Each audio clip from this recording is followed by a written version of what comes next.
Well, thank you very much, Madam Chair, and all members of the Justice Committee for inviting me here today to discuss Bill C-218, the Safe and Regulated Sports Betting Act.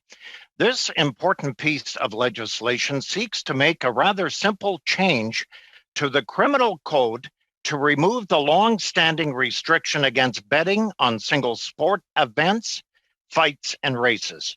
And by the way, I was very happy to see the broad support that this legislation received in the House of Commons last week and the positive remarks made by all colleagues from all parties.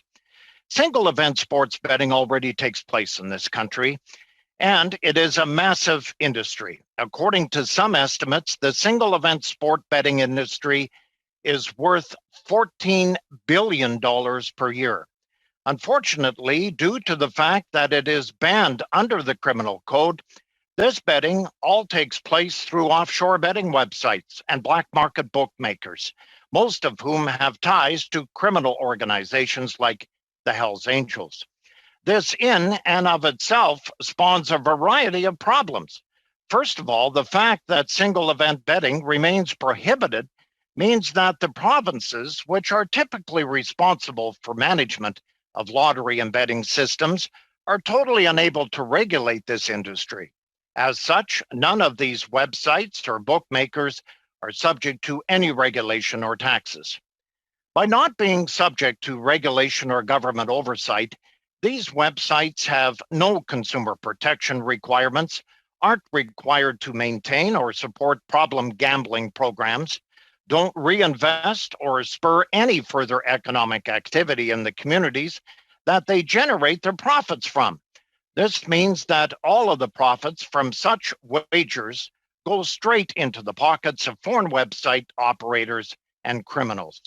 In the case of criminal organizations like the Hells Angels, who operate the black market betting rings and websites across this country, the money generated goes on to fund other forms of criminality, providing increased risk to the safety of our communities. While parlay betting, which requires bettors to select the winners of multiple games correctly, is legal and does already exist as a product available in Canada, parlay betting products like Proline and Sports Select generate only a small fraction of the sport betting in this country, approximately $500 million per year. Now, these products are naturally less attractive to bettors as the odds of succeeding in their wagers are greatly reduced.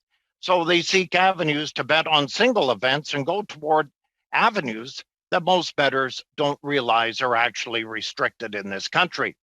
So by removing these restrictions in the criminal code and putting single event betting into the hands of the provincial governments, the provinces will be able to offer the products that bettors actually want to bet on and take betting out of the hands then out of this black market.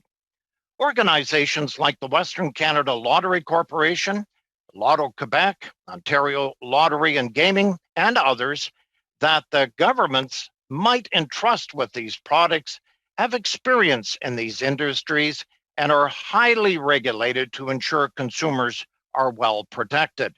It also means that the billions of dollars that currently go to offshore sites and criminal organizations are actually going back into our communities, creating jobs and supporting community programs. Many provincial governments and their regulators have expressed their support for this proposal, as I have amateur sport organizations like Canada Soccer, professional sport leagues, including the National Hockey League, National Basketball Association, Major League Baseball, Canadian Football League, and Major League Soccer, community organizations, plus municipal governments.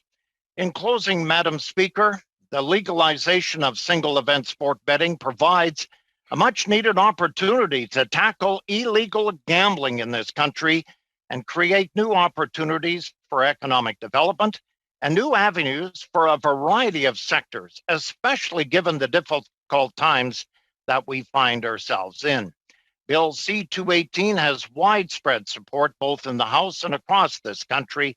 I trust that in the name of good policy, we can work together to get this legislation through this committee and to the rest of the legislative process. Again, thank you, Madam Chair, and all members of the committee for your time here today. I'm more than happy to answer some questions.